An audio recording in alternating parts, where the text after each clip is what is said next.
Hello guys, मैं हूँ प्रतीक और 31 अक्टूबर 1999 की रात को 1:19 पर LA इंटरनेशनल एयरपोर्ट से इजिप्ट के लिए एक फ्लाइट निकलने वाली होती है। इस फ्लाइट का नाम है इजिप्ट एयर फ्लाइट 990, जो रेगुलर हर रात को 1:19 पे लॉस एंजलिस से इजिप्ट के लिए निकलती है और बीच में न्यूयॉर्क के कैनेडी इंटरनेशनल एयरपोर्ट पर रुकती भी है। यानी कुल मिला के ये 12 घंटे का सफर है। अब बिकॉज ऑफ ये अक्टूबर का महीना चालू है, यानी ठंड का महीना है, तो इस फ्लाइट के पैसेंजर्स मोस्टली सीनियर सिटीजन होते हैं यूएस के, जो इजिप्ट घूमना चाहते हैं, और कुछ स्पोर्ट्स प्लेयर और मिलिट्री भी होते हैं इस प्लेन में, जो अपने कंट्री में घर जाने वाले होते हैं। यानी टोटल में 217 लोग इस प्लेन में होते हैं, जिसमें से 203 पैसेंजर्स है और बाकी बचे 14 क्रू मेंबर्स है। यानी पायलट और एयर होस्टेस को मिलाकर 14 लोग प्लेन के स्टाफ है। अब फ्लाइट के निकलने का टाइम हो चुका है। कैबिन में है 3 पायलट्स। पहली सीट पर बैठे हैं एडेल अनवर, बाजू के सीट पर है कैप्टन अहमद और पीछे बैठे हैं चीफ पायलट हतीम रस्टी। डेली की तरह अनवर सब चेकिंग करते हैं और दोनों पायलट फ्लाइट शुरू करते हैं। अब रूल के हिसाब से अनवर और कैप्टन अहमद को 4 घंटे एक्टिव रहना चाहिए और बाद में रिलीफ ऑफिसर कैप्टन रौफ नूर अल्तीन और कैप्टन गमील अलबतूती को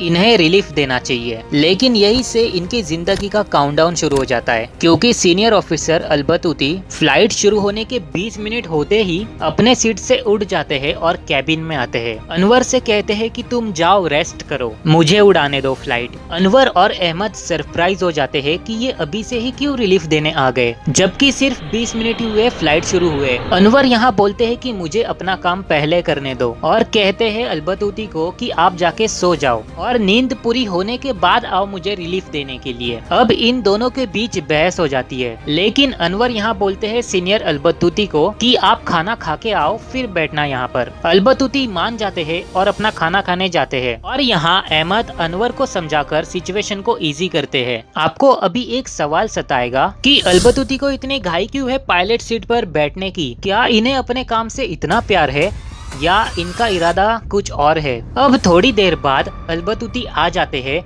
और अनवर उन्हें हैंडओवर कर देते हैं। अब कैबिन में सिर्फ 2 लोग हैं, अलबतूती और अहमद। अब कुछ देर बाद अहमद कहते हैं कि मैं वॉशरूम जाके आता हूँ। अब वैसे तो एविएशन का रूल है कि कमर्शियल फ्लाइट के कैबिन में 2 पायलट होने ही चाहिए, बट किसी को वॉशरूम जाना हो तो वो 5 मिनट के लिए अपनी सीट छोड़ ही सकता है। अब कैबिन में सिर्फ अलबतूती होते हैं। सब कुछ फर्स्ट क्लास चल रहा है और फ्लाइट होती है अटलांटिक महासागर के ऊपर। यानी अब नीचे जमीन नहीं है, चारों तरफ सिर्फ काला ठंडा पानी है। लोग अपना आराम से खाना पीना खा रहे हैं, लेकिन अचानक से प्लेन पिच होता है, यानी जोर जोर से हिलने लगता है और कुछ ही सेकंड्स में प्लेन नीचे गिरने लगता है। प्लेन के अंदर है अभी 0 ग्रेविटी, यानी सामान भी तैरने लगता है और कैप्टन अहमद जैसे तैसे करके कैबिन में जाने की कोशिश करते हैं। लोगों को कुछ समझ नहीं आता कि ये हो क्या रहा है और अहमद आखिरकार कैबिन में पहुंच जाते हैं। कैबिन में पहुंचने के बाद अनवर को पता चलता है कि प्लेन ऑटो पायलट मोड पे है ही नहीं। अलबतूती ने सेटिंग चेंज की है मैनुअल पे। अब प्लेन के सिग्नल्स बजने लगते हैं कि प्लेन की मैक्सिमम स्पीड से भी ज्यादा रफ्तार हो चुकी है। ऑलमोस्ट साउंड के स्पीड के 99% से ये प्लेन नीचे गिर रहा है। लोग चिल्लाने लगते हैं और दोनों भी पायलट अपनी पूरी कोशिश करते हैं प्लेन का एल्टीट्यूड गेन करने के लिए। अब इनकी कोशिश की वजह से प्लेन जहां 0 ग्रेविटी से नीचे गिर रहा था, कुछ ही सेकंड्स में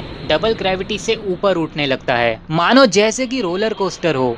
अब इंजन भी रुक जाती है और प्लेन के अंदर की बिजली चली जाती है। बिजली चले जाने की वजह से वॉइस रिकॉर्डर और डेटा रिकॉर्डर दोनों भी बंद हो जाते हैं। अभी कुछ भी कंट्रोल में नहीं है। प्लेन कभी तेजी से नीचे गिर रहा है, कभी अचानक से ऊपर चढ़ रहा है। इतना प्रेशर हो जाता है प्लेन के स्ट्रक्चर पर कि उसका लेफ्ट इंजन अलग होकर गिर जाता है। अभी करीब रात के 2 बज रहे हैं और प्लेन में बैठे 217 लोग अपने जान की भीख मांगते हैं, लेकिन प्लेन अभी अपने फाइनल डाइव की तरफ मुड़ जाता है और अटलांटिक महासागर में क्रैश कर जाता है। अभी क्योंकि ये पानी में क्रैश किया है तो ये रडार से गायब हो जाता है। इसकी गिरने की लोकेशन 100 किलोमीटर दूर होती है न्यूयॉर्क से। अब क्रैश के 15 मिनट होते ही पास के एयरपोर्ट से कॉल जाती है कोस्ट गार्ड्स को कि इजिप्ट 990 गायब हो गया है रडार से। लोकेशन पे पहुंचकर देखो कि मामला क्या है। अभी करीब सुबह के 4:30 बजे वहां से यूएस मर्चेंट का शिप किंग पॉइंटर गुजर रहा होता है। उसके कैप्टन देखते हैं कि पानी में कुछ ऑयल तैर रहा है और प्लेन के कुछ डेब्रिस दिखाई देते हैं। अब ये पानी इतना ठंडा होता है कि इसकी लाइफ की एक्सपेक्टेंसी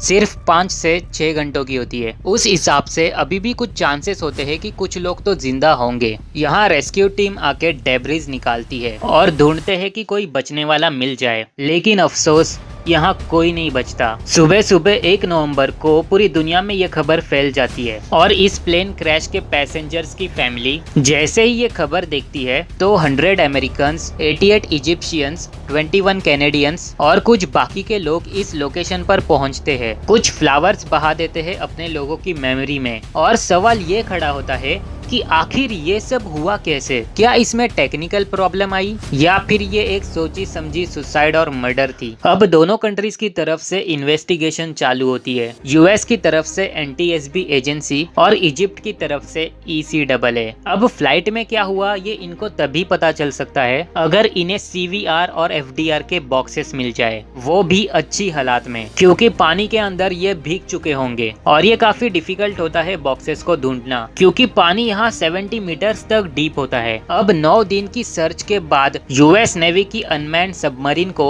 सबसे पहले FDR बॉक्स मिलता है, जिसमें डेटा होता है कि प्लेन और उसकी सिस्टम क्या कर रहे थे क्रैश के टाइम। और इसके 4 दिन बाद CVR बॉक्स भी मिलता है, जिसमें ये पायलट्स की वॉइस रिकॉर्डिंग होती है। रिकॉर्डिंग मोस्टली अरबिक लैंग्वेज में होती है, अल-बतूती की। इसमें अब FBI भी शामिल होती है ताकि हर सबूत को इकट्ठा करके कोर्ट में पेश किया जाए। लेकिन इन्वेस्टिगेशन में ना ही कोई एक्सप्लोजिव आइटम का प्रूफ मिलता है और ना ही कोई टेक्निकल या मैकेनिकल फॉल्ट मिलता है और गलती का इशारा पायलट एरर की तरफ जाता है। अब सबसे बड़ा सवाल ये उठता है कि अल-बतूती ने ऑटो पायलट की सेटिंग चेंज क्यों की मैनुअल पे? क्या ये वाकई में एक्सीडेंट था या अल-बतूती ने सुसाइड और मर्डर की है? ऐसे क्वेश्चन यूएस उठाने का लगता है इजिप्ट यहाँ पे इनके खिलाफ हो जाते हैं कि हमारे पायलट की कोई गलती नहीं थी। इन्वेस्टिगेटर्स डेटा के एक्शन वॉइस रिकॉर्डिंग से मिलाकर देखते हैं और तब पता चलता है कि जैसे ही अहमद वॉशरूम के लिए जाते हैं, यहाँ अल-बतूती ऑटो पायलट की सेटिंग मैनुअल पे चेंज करते हैं और यहाँ पर दोनों देश पहले एलाय होते हैं, लेकिन इस कंट्रोवर्सी की वजह से झगड़ने लगते हैं। कंट्रोवर्सी ये होती है कि इजिप्ट के एक्सपर्ट्स कहते हैं कि कोई तो प्रॉब्लम आई होगी जिसकी वजह से अल-बतूती ऑटो पायलट स्विच ऑफ करते हैं और मैन्युअली प्लेन उड़ाते हैं, लेकिन यूएस की एनटीएसबी इस पर एग्री नहीं होती। एनटीएसबी का ये कहना होता है कि अल-बतूती पहले तो कंट्रोल पैनल को आगे ढकेलते हैं और अचानक से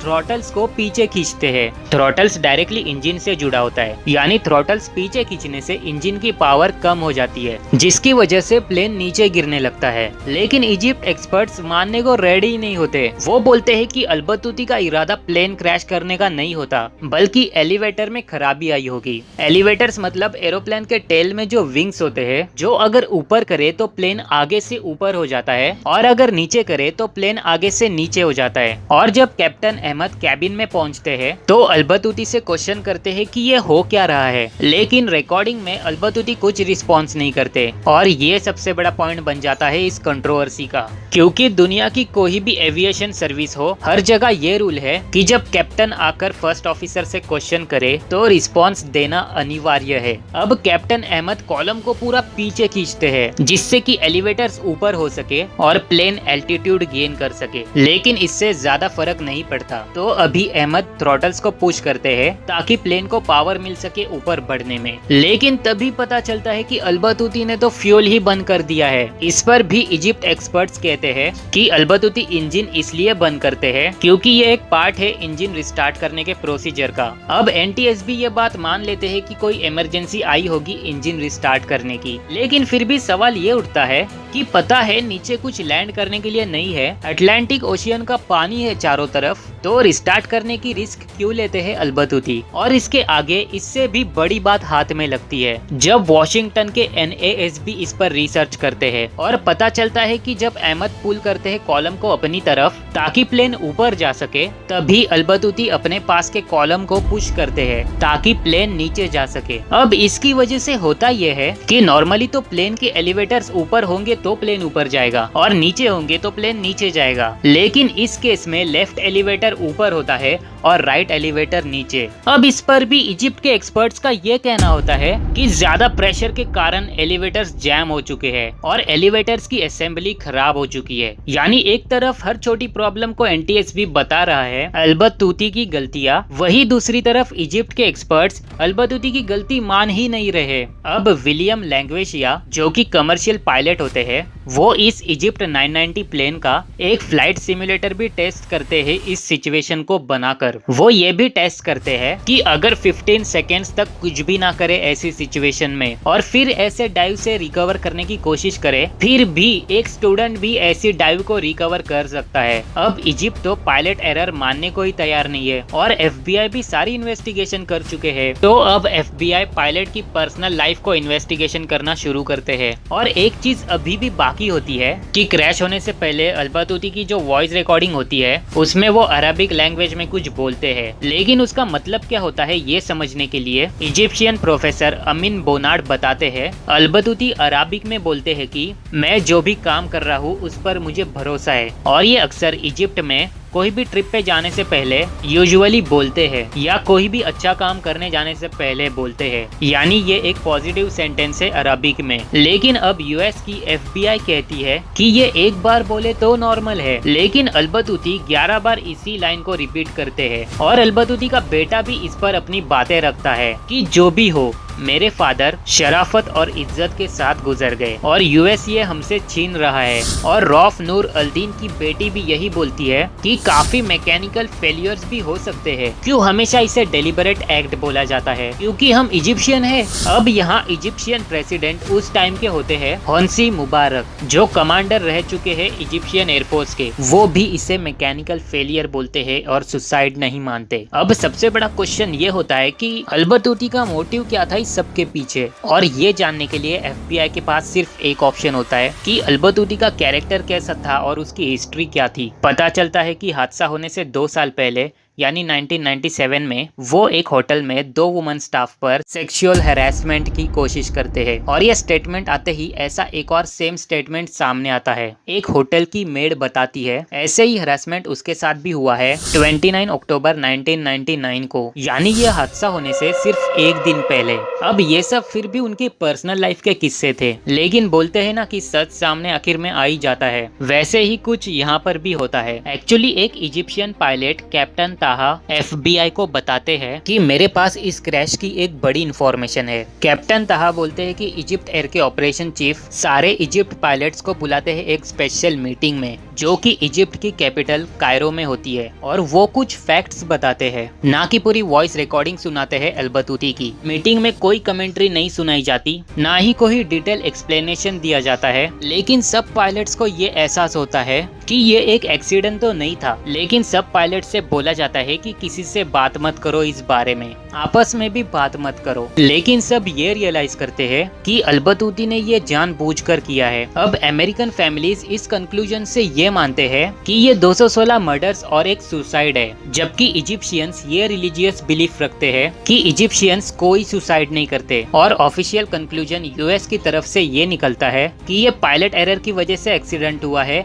अल-बतूती के लापरवाही की वजह से। जबकि इजिप्ट के ECAA का इस पर एंग्री रिस्पॉन्स होता है कि यूएस के एनटीएसबी ने प्रोफेशनल तरीके से इन्वेस्टिगेशन किया ही नहीं, जो इजिप्शियन गवर्नमेंट एक्सपेक्ट कर रही थी। और इजिप्शियंस आज तक इसे अल-बतूती की गलती नहीं मानते और कहते हैं कि ये सिर्फ एक सिंपल प्लेन क्रैश था। इस तरह ये आज भी एक कंट्रोवर्शियल टॉपिक है। उम्मीद करता हूँ कि आपको इससे ये सीखने मिला होगा कि जब बात अपनी आती है तो सबूत को भी लोग गलत ठहराते हैं। तो आज के लिए इतना ही रखते हैं, मिलता हूँ मैं अगली वीडियो में, जब तक के लिए बाय बाय।